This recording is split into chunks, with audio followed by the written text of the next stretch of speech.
নমস্কার। বিক্রমভিলা রহস্যের সিজন 2 এর পরবর্তী অংশ আজকে শোনাব। তন্ময় ধীরে ধীরে বলল, তাহলে শ্রেয়ার বাবার সেই বন্ধু কি সুবীরের বাবা ধীরেন বাবু? মধ্যবয়স্কা মহিলা চমকে উঠলেন। তোমরা তাহলে ওদের লোক? বললে তো গড়িয়া থেকে এসেছো, আবার রিনি আর সুবীরও গড়িয়ায় থাকে। তন্ময় শান্ত কিন্তু দৃঢ়কণ্ঠে বলল, ওরা আমাদের প্রতিবেশী। অনুগ্রহ করে ওদের সম্পর্কে সব খুলে বলুন। মহিলার মুখে আতঙ্কের ছায়া নেমে এলো। তিনি গলা নিচু করে বললেন, না, তোমরা এবার যাও, আমার অনেক কাজ আছে, এসব কথা বলা ঠিক হবে না।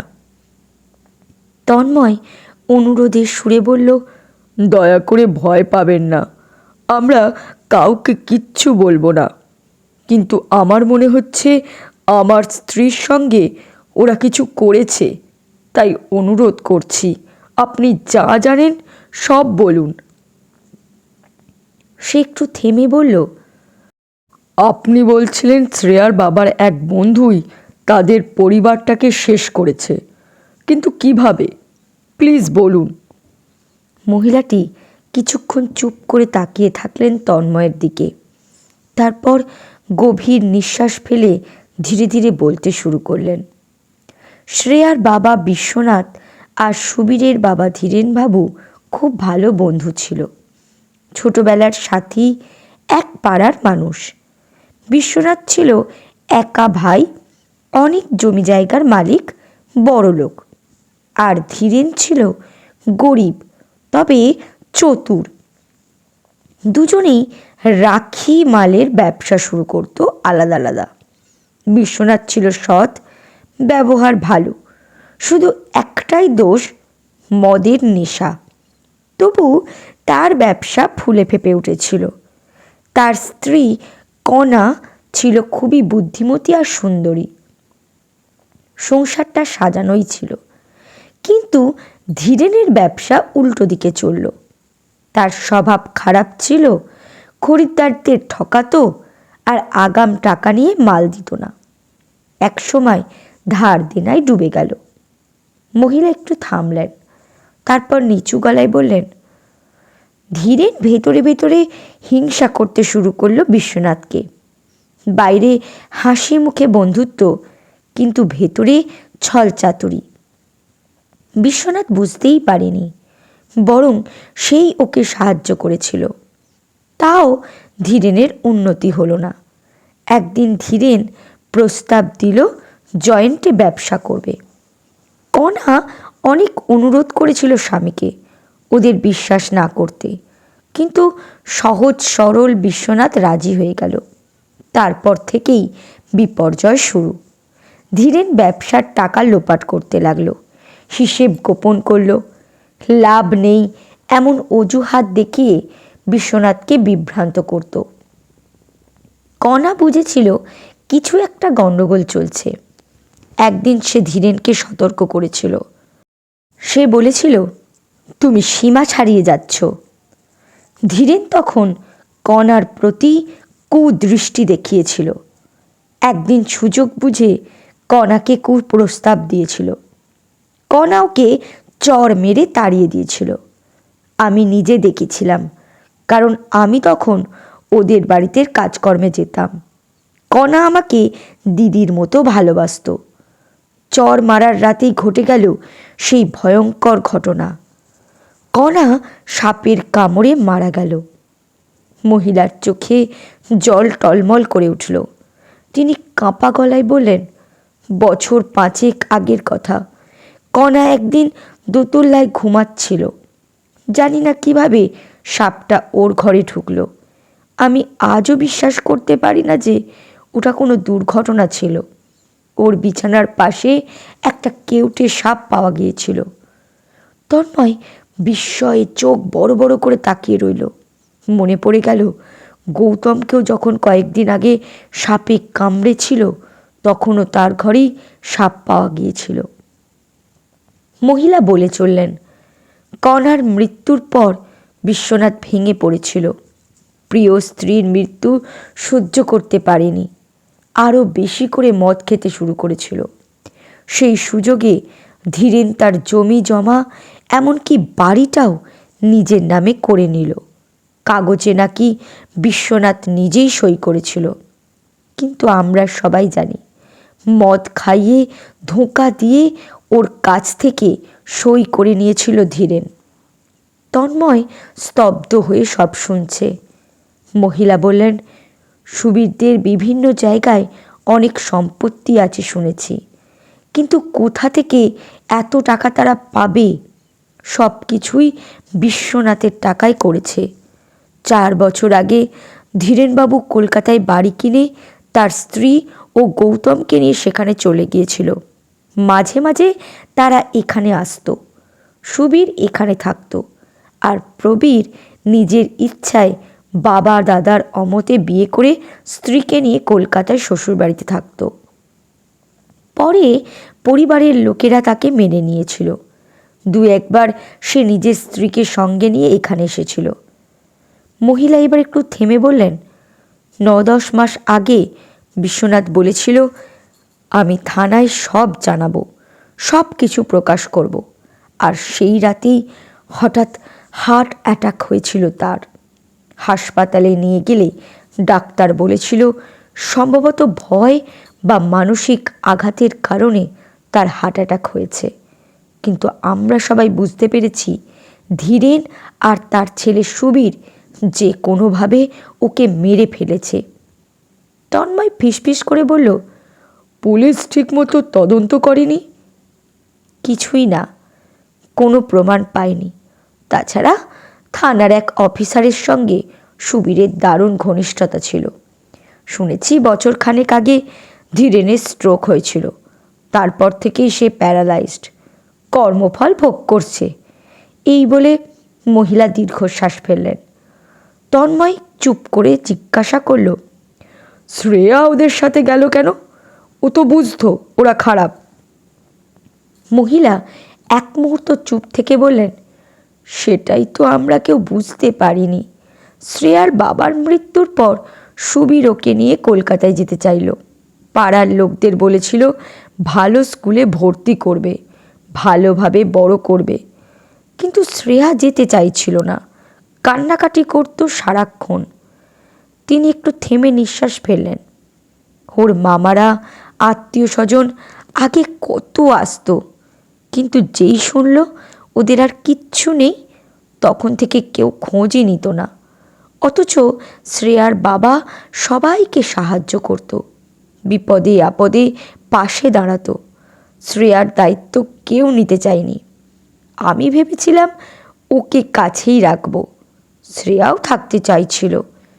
কিন্তু হঠাৎ কি হলো জানি না, একদিন বলল সে সুবীরদের সাথেই যাবে। আমরা বুঝতে পারিনি ওর মত বদল হয়েছিল কেন। আমরা অনেকে বুঝিয়েছিলাম, তবুও 6-7 মাস আগে ওদের সঙ্গেই চলে গেল। তন্ময় ধীরে ধীরে জিজ্ঞাসা করল, শ্রেয়ার মুখ দেখে কি আপনার মনে হয়েছিল ও খুশি মনে যাচ্ছে? মহিলা মাথা নাড়লেন। হ্যাঁ, ওকে দেখে মনে হচ্ছিল ও খুব খুশি। কেন সেটা বুঝিনি। ও তো ওদের সহ্যই করতে পারতো না, তাও কেন গেল বুঝতে পারিনি। মহিলার কথা শুনে তন্ময়ের বুকটা হুহু করে উঠল। সে বুঝল শ্রেয়া যে একসময় বড়লোকের মেয়ে ছিল, আজ সেই নিজের বাবার টাকায় বড়লোক হওয়া সুবীরদের বাড়িতে কাজের মেয়ে হয়ে আছে। তার অবস্থার কথা ভাবতেই তন্ময়ের গলা শুকিয়ে গেল।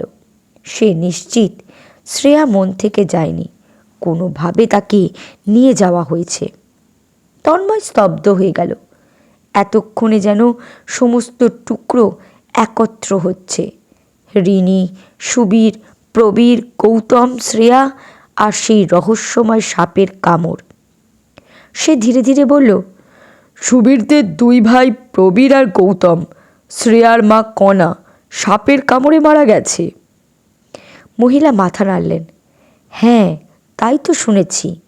এই সাপের কামড়ের পিছনে কিছু আছে, এমনই মনে হয় আমাদের সবার।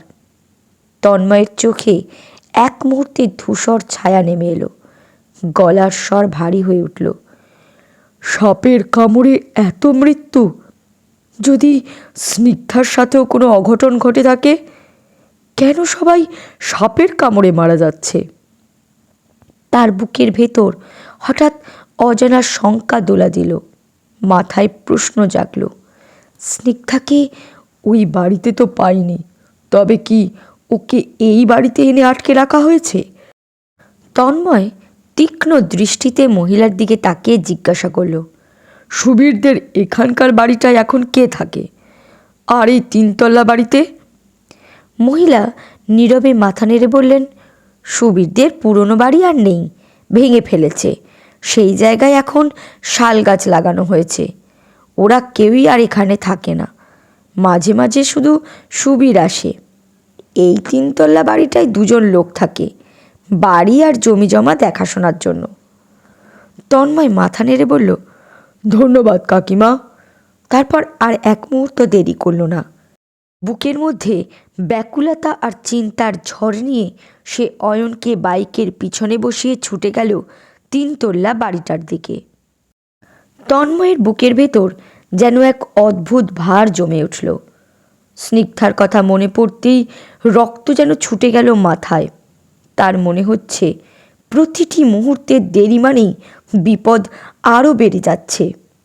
অয়নকে সঙ্গে নিয়ে সে 3 তলা বাড়িটির গেটের সামনে এসে পৌঁছল। তন্ময় বাইক থামিয়ে গভীর দৃষ্টিতে তাকালো বাড়িটির দিকে। মনে হলো স্নিগ্ধা হয়তো এখানেই আছে। বাড়িটা উঁচু পাথরের পাঁচিল দিয়ে ঘেরা, বড় লোহার গেট, তাতে মোটা লোহার পাত বসানো। বাইরে দাঁড়িয়ে ভেতরের কিছুই দেখতে পাওয়া যাচ্ছে না, ঠিক সুবীরদের গড়িয়ার বাড়িটির মতোই। তন্ময় লক্ষ্য করল গেটটা সামান্য পাক। সে দ্রুত বাইকটা একপাশে সরিয়ে রাখল, ফোনটা সাইলেন্ট করে পকেটে ঢুকিয়ে দিল।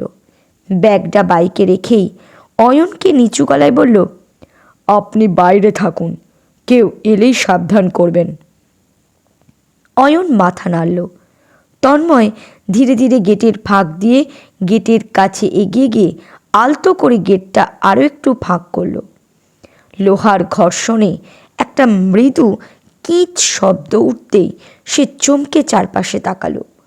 চারিদিক নিস্তব্ধ, কোথাও কোনো নড়াচড়া নেই।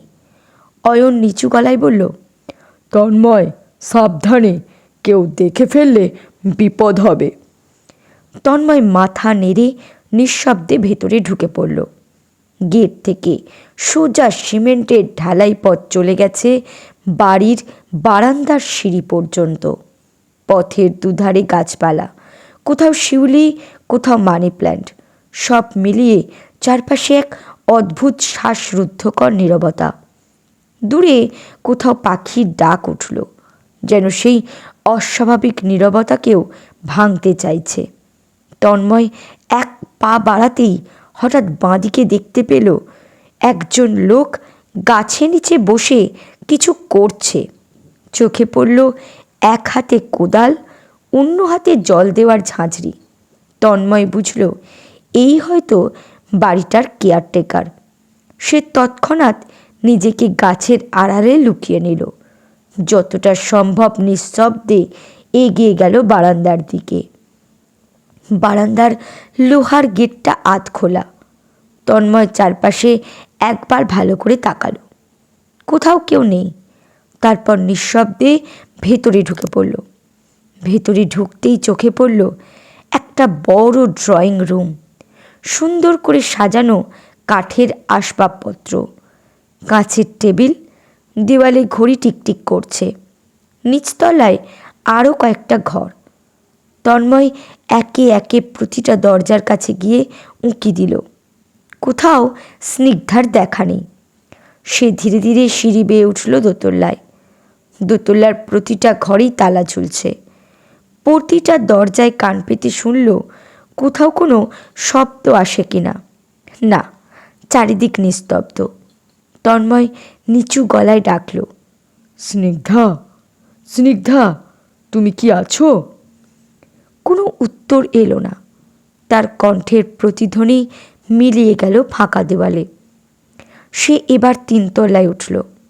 দেখল সব ঘরই বন্ধ, দরজায় তালা দেওয়া। তন্ময় এবার একটু জোরে ডাকল, স্নিগ্ধা। তবুও কোনো সাড়া নেই। তন্ময়ের বুকের ভেতর ধকধক শুরু হলো। তার মনে হতে লাগলো ওরা হয়তো স্নিগ্ধার মুখ বেঁধে রেখেছে, তাই সে ডাক শুনতে পাচ্ছে কিন্তু সাড়া দিতে পারছে না। সে মরিয়া হয়ে প্রতিটা দরজার ফাঁক, জানলার পাশে, এমনকি সিঁড়ির নিচেও খুঁজল। কোথাও স্নিগ্ধার কোনো চিহ্ন নেই। বাড়ির নিস্তব্ধতা এখন তন্ময়ের কানে যেন এক অদৃশ্য হাহাকার হয়ে বেজে উঠেছে। শ্বাস নিতেও কষ্ট হচ্ছে তার। হতাশ মুখে নিচতলায় নেমে এলো সে।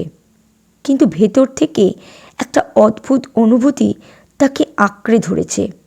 স্নিগ্ধা এই বাড়িতেই আছে, কোনো এক বন্ধ ঘরের ভেতরে, নিঃশব্দে সাহায্য চাইছে। ঠিক সেই মুহূর্তে তন্ময়ের চোখে পড়ল গাছতলার দিক থেকে কেয়ারটেকার লোকটা খালি হাতে ধীরে ধীরে বারান্দার দিকে আসছে। তন্ময়ের বুক ধক করে উঠল। মুহূর্তের মধ্যে সে ড্রয়িং রুমের পর্দার আড়ালে গিয়ে লুকিয়ে পড়ল। নিঃশ্বাসটাও আটকে রাখল বুকের ভেতর। লোকটা বারান্দায় উঠল। মুখে তার অদ্ভুত একটা অন্যমনস্ক ভাব, চোখে যেন ক্লান্তি, কপালে ঘাম, আর চাহনিতে অজানা চিন্তার ছায়া। ঠিক সেই সময় তার পকেটের ভেতরের ফোনটা বেজে উঠল। তীক্ষ্ণ রিংটোনে ঘরের নীরবতা ছিঁড়ে গেল। তন্ময় কান খাড়া করে রয়েছে। লোকটা পকেট থেকে ফোনটা বের করে রিসিভ করলো। কে? রতন? হ্যাঁ বল। শোন, ছোটবাবু গৌতম মারা যাওয়ার পর বড়বাবু আর অন্য কেউ আর এখানে আসেনি। কবে আসবে জানি না।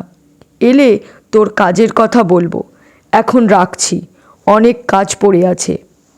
ফোনটা কেটে দিয়ে লোকটা গভীর এক নিঃশ্বাস ফেলল। তারপর ধীরে ধীরে ড্রয়িং রুমের দিকে এগোতে লাগলো। তন্ময় দ্রুত নিজেকে টেনে নিল এক কোণের আড়ালে। প্রায় নিঃশব্দে বসে রইল স্থির হয়ে। সে কেয়ারটেকারের কথা শুনে বুঝতে পারল স্নিগ্ধা এখানে নেই। কেয়ারটেকার ঘরে ঢুকে কিছুক্ষণ চারপাশে তাকালো, তারপর বাথরুমের দিকে গেল। দরজা বন্ধ হতেই জলের শব্দ ভেসে এলো। তন্ময় মুহূর্ত নষ্ট না করে নিঃশব্দে উঠে দাঁড়ালো। দ্রুত পা টিপে ড্রয়িং রুম পেরিয়ে বারান্দায় এসে পড়ল। সামনে তাকিয়ে দেখল চারপাশ ফাঁকা, কেউ নেই। সে দ্রুত গেটের দিকে এগিয়ে গেল। গেটের কাছে পৌঁছে দেখল ভেতর থেকে গেটটা হুড়কো দিয়ে বন্ধ করা, তবে তালা দেওয়া নেই। সে নিঃশব্দে হুড়কোটা খুলে গেটটা ঠেলে খুলে দিল। লোহার গেটটা কিঁচ শব্দ করে উঠতেই তার বুকটা ধক করে উঠল, তবু থামল না। গেটের ফাঁক গলে বাইরে বেরিয়ে আস্তে করে গেটটা টেনে বন্ধ করে দিল। বাইরে হালকা বাতাস বইছে। অয়ন একটু দূরে বাইক নিয়ে উদ্বিগ্ন চোখে অপেক্ষা করছে। তন্ময়কে দেখে দৌড়ে এলো সে, গলায় উৎকণ্ঠার সুর। কিছু বুঝতে পারলে? স্নিগ্ধা ওখানে আছে? তন্ময় নিঃশব্দে মাথা নাড়ল, কণ্ঠ কেঁপে উঠল। না, ও এখানে নেই। জানি না কোথায় আছে। অয়ন এক মুহূর্ত চুপ করে থেকে তন্ময়ের কাঁধে হাত রাখল। নিজেকে সামলাও তন্ময়, আমরা ওকে খুঁজে বের করবই, যে করেই হোক। তন্ময় গভীর দৃষ্টিতে একবার পাঁচিল ঘেরা 3 তলা বাড়িটার দিকে তাকালো। তারপর অয়নকে সঙ্গে নিয়ে বাইকে চেপে দুপুর 4টের দিকে তারা গড়িয়ার বাড়িতে ফিরে এলো। মালিনী কাঁদো কাঁদো গলায় বলল, খুঁজে পেলে বৌদিকে দাদাবাবু? সুকৃতিবাবু, বলাকার, অরূপা তন্ময়দের বাড়িতেই আছে। তারাও ব্যাকুল স্বরে জিজ্ঞাসা করলেন, স্নিগ্ধার কোনো খোঁজ পেলে? তন্ময় মাথা নাড়ল, না বলেই সে ভেঙে পড়ল। সুরেনবাবু, ভুবনবাবু কিংবা হরিপদ, তাদের কারোর মুখে একবারও এলো না তন্ময় কোথায় গিয়েছিল, বা স্নিগ্ধাকে খুঁজে পেয়েছে কিনা। অয়ন অরূপা মিলে অনেক বুঝিয়ে তন্ময়কে একটু খেতে বাধ্য করলো। খাওয়া শেষ করে তন্ময় নিঃশব্দে উপরে নিজের ঘরে ঢুকলো। সে পূর্ব দিকের জানালার পাশে এসে দাঁড়িয়ে রিনিদের বাড়ির দিকে তাকিয়ে রইল। শ্রেয়ার দুরবস্থার কথা মনে পড়তেই চোখ ছলছল করে উঠল তন্ময়ের। তন্ময়ের মনে হলো রিনিদের ওই বাড়িতেই কোথাও আছে স্নিগ্ধা, তেমন কোথাও যেখানে দেখতে মিস করেছি।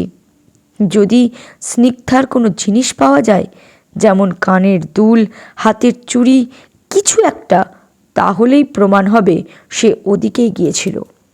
সেই আশায় তন্ময় নিচে নেমে এলো। বারান্দা থেকে একটা টুল টেনে নিয়ে বাড়ির পূর্ব পাশে গেল। টুলটা পাঁচিলের ধারে রাখল। ধীরে ধীরে উঠে দাঁড়ালো তার ওপর। তারপর পাঁচিলে উঠে রিনিদের দিকটা দেখল। চারপাশ নিস্তব্ধ, কিছুই নেই। তারপর সে পাঁচিল বেয়ে হেঁটে পিছনের দিকে গেল।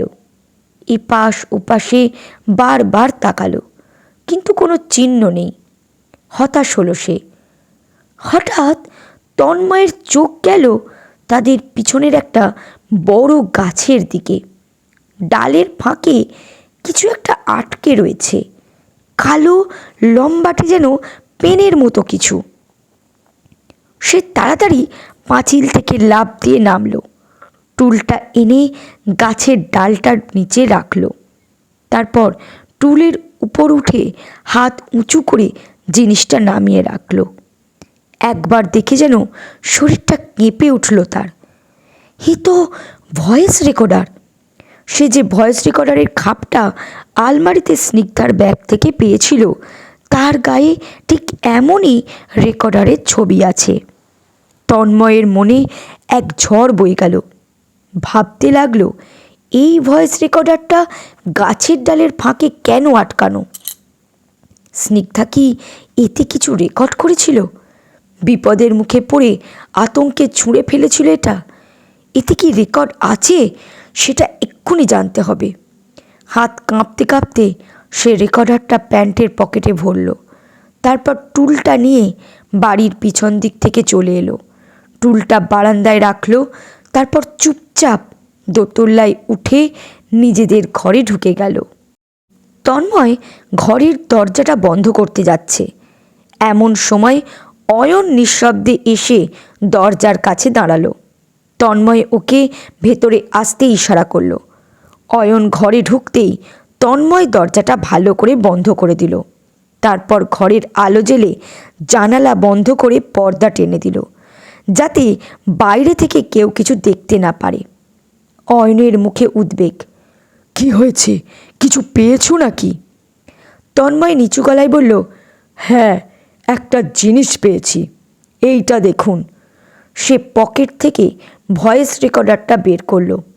অয়ন চমকে তাকালো। এটা কোথায় পেলে? তন্ময় বলল, আমাদের বাড়ির পিছনের বড় গাছটার ডালের ফাঁকে আটকে ছিল এটা। জানি না কিভাবে ওখানে গেল। তার কণ্ঠ কেঁপে উঠল। সে আলমারি থেকে ভয়েস রেকর্ডারের খাপটা বের করে ধীরে ধীরে বলল, খাপটা দেখুন অয়নদা, ঠিক এই রেকর্ডারেরই খাপ এটা। একেবারে মিলছে। খাপটা ছিল স্নিগ্ধার ব্যাগে, মানে ওই এটা এনেছিল। তন্ময় দেখল রেকর্ডারটা বন্ধ, সামান্য চার্জ আছে। সে জানে না এতে আদৌ কিছু রেকর্ড হয়েছে কিনা। অয়ন ধীরে ধীরে বলল, অন করো, দেখি এতে কি আছে। তন্ময় গভীর শ্বাস নিল। তারপর কাঁপা হাতে রেকর্ডারটা অন করল। প্রথমে কিছু স্ট্যাটিক শব্দ, শোঁ শোঁ, তারপর নিস্তব্ধতা। হঠাৎ ভেসে এলো এক বাচ্চা মেয়ের গলার চাপা গোঙানি, ক্ষীণ টানা ভেতর থেকে বেরোনো আতঙ্ক মিশ্রিত কণ্ঠ। তন্ময়ের গায়ে কাঁটা দিয়ে উঠল। সে বলল, এটা কি বুলির গলা? অয়নও চুপচাপ শুনছে, মুখে টান টান ভাব। শব্দটা কেঁপে কেঁপে উঠছে, যেন কেউ কান্না চেপে রাখতে চেষ্টা করছে, কিন্তু তবু ফেটে বেরোচ্ছে হাহাকার। তারপর ভেসে এলো এক মেয়েলি কণ্ঠ, ক্ষীণ, ভীত, কিন্তু গভীর ব্যথায় ভরা। তন্ময়ের ভিতরে ধকধক শুরু হলো। সে ফিসফিসিয়ে বলল, এ কি স্নিগ্ধার গলা? কণ্ঠটা কাঁদতে কাঁদতে কিছু বলছে, কিন্তু কথাগুলো জড়ানো, ভাঙা, যেন মাঝে মাঝে কোনো ভারী শব্দ বা ধাক্কার আওয়াজে ঢেকে যাচ্ছে। তন্ময়ও আর অয়ন কান খাড়া করে শুনতে লাগলো। তারা রিওয়াইন্ড করলো, আবার বাজালো, আবার শুনল, কিন্তু স্পষ্ট বুঝতে পারল না কিছুই। তন্ময় ভাবল এটা স্নিগ্ধার গলার আওয়াজ নয়। আবার পরক্ষণেই মনে হলো হয়তো স্নিগ্ধাই ভয় আর আতঙ্কে গলার স্বর বদলে গেছে। অয়ন বলল, আমি নিশ্চিত নই এটা স্নিগ্ধা, কিন্তু যদিও হয়ও তাহলে ওর অবস্থা খুব খারাপ। তন্ময় এক মুহূর্ত চুপ করে রইল, তারপর বলল, ভয়েস রেকর্ডারটা রাখার পর যদি স্নিগ্ধা বন্দি হয়ে যায় তাহলে এটা গাছের ডালে এলো কিভাবে? ওরা তো ফেলবে না নিশ্চয়ই। তবে কি স্নিগ্ধা শেষ মুহূর্তে ছুঁড়ে ফেলেছিল, নাকি ওই বাড়িতেই কেউ আছে যে চায় সত্যিটা প্রকাশ পাক? হয়তো সেই অজানা মানুষটাই গোপনের রেকর্ডারটা আমাদের বাড়ির দিকে ছুঁড়ে দিয়েছিল, আর সেটা গাছের ডালের ফাঁকে আটকে ছিল। তন্ময়ের বুকের ভেতর আবার ঝড় বয়ে গেল। অয়ন ধীরে ধীরে বলল, কে হতে পারে সে মানুষটা? তন্ময়ের গলা ভারী হয়ে এলো। আমি জানি না, কিন্তু একটা নাম মাথায় ঘুরছে, শ্রেয়া। ঘর নিস্তব্ধ হয়ে গেল।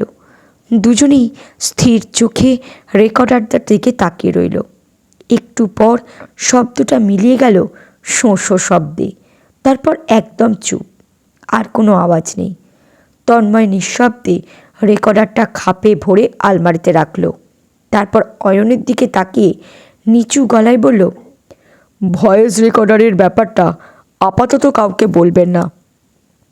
অয়ন হালকা মাথা নাড়ল। ঠিক আছে। তন্ময় দরজাটা খুলে বাইরে বেরিয়ে এলো। সন্ধে নেমেছে। নিচতলায় অরূপা দাঁড়িয়ে। সে বলল, আমি যাচ্ছি তন্ময়, শাশুড়ি মা অসুস্থ, একা রেখে এসেছি, অয়ন থাকছে। অরূপা চলে গেল। সুরেনবাবু, ভুবনবাবু আর হরিপদ বসে আছেন সুরেনবাবুর ঘরে। সামনে ধোঁয়া ওঠা চায়ের কাপ, আর চলছে গল্প আড্ডা। অন্যদিকে বলাকা, সুকৃতিবাবু আর অয়ন বসার ঘরে বসে গভীর উদ্বেগে আলোচনায় করছে স্নিগ্ধা কোথায় থাকতে পারে, আর এখন কোথায় খোঁজ শুরু করা উচিত। তন্ময় চুপচাপ বসে রইল, কোনো কথা বলছে না। এমন সময় মালিনী এসে চা গিয়ে দিল। তন্ময় মাথা নাড়ল। আমি খাবো না। তার মনে হঠাৎ একটা শীতল স্রোত বয়ে গেল। এখন সে নিশ্চিত এই মালিনী কোনো না কোনোভাবে তার বাবা, কাকু আর হরিপদকে নিজের নিয়ন্ত্রণে রেখেছে। স্নিগ্ধা আগে থেকেই সন্দেহ করেছিল। স্নিগ্ধা বলেছিল মালিনীদি আস্তে আস্তে পুরো সংসারটা হাতের মুঠোয় নিচ্ছে। ওর উদ্দেশ্য নিঃসন্দেহে ভালো নয়। এক্ষুনি ব্যবস্থা না নিলে পস্তাতে হবে। আর সে রেগেও গিয়েছিল। তখন তন্ময় তাকে রেগে গিয়ে বলেছিল, চুপ করো, ওকে হিংসা করছো। আজ সত্যি তন্ময় পস্তাচ্ছে। এই ভাবনা মাথায় আসতেই তন্ময়ের চোখ ছলছল করে উঠল। সে ভাবল স্নিগ্ধা মালিনীকে সন্দেহ করেছে। এ কথা মালিনীদি বুঝতে পেরে স্নিগ্ধার সাথে কিছু করেনি তো? তন্ময় কেঁপে উঠল। সে আস্তে আস্তে বলল, একটু আসছি। তারপর নিঃশব্দে বাড়ি থেকে বেরিয়ে গেল। তন্ময় হাঁটতে হাঁটতে মল্লিক পাড়ার দিকে এগোচ্ছে। মনের ভেতর ভাবনা, মালিনীর ঘরটা দেখতে হবে। ওর কেউ নেই, হয়তো ওর বাড়িতেই স্নিগ্ধাকে আটকে রেখেছে। মল্লিক পাড়ায় পৌঁছে সে কয়েকজনকে জিজ্ঞাসা করল মালিনীর বাড়ির কথা। একজন বৃদ্ধা আঙুল তুলে দেখালেন, ওই যে বাঁদিকে পুরনো ভাঙা ইটের বাড়ি, থাকে একা। তন্ময় তাকিয়ে দেখল এক অন্ধকার জীর্ণ ইটের বাড়ি, চারপাশে গাছের ঝোপে ঢাকা। কাছে গিয়ে মোবাইলের ফ্ল্যাশ লাইট জ্বালিয়ে দেখল বাড়িটার জানলা দরজার রং খসে গেছে, দেওয়ালে শ্যাওলা কালচে রং হয়ে উঠেছে। মনে হলো যেন পুরো বাড়িটাই নিঃশব্দে কিছু লুকিয়ে রেখেছে। এক পাশে বেড়া দেওয়া জায়গাটা ভেঙে গেছে, সেখানে ফাঁক দিয়ে ঢোকা যায় সহজেই। তন্ময় নিঃশব্দে সেই ফাঁকগুলোই ঢুকে পড়ল ভেতরে।